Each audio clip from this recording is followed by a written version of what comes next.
Hey everyone, and welcome back to another video. In this video, I'm going to be reviewing my gravity grabbers that I have here. And I've had these for about 2 years now, and I must say that these are really good.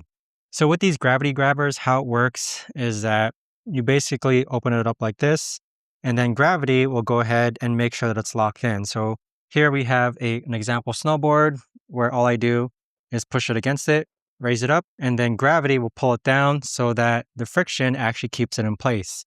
So I have a total of 3 gravity grabbers. This works great for snowboards. It works great for skis as well.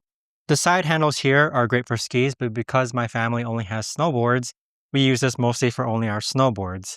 In addition to that, it's very easy to install. You just find the stud and it comes with 4 screws like that. But overall, 2 years later of having it, I think we're going to get one more just for another one of our snowboards so that we can display them all 4 side by side.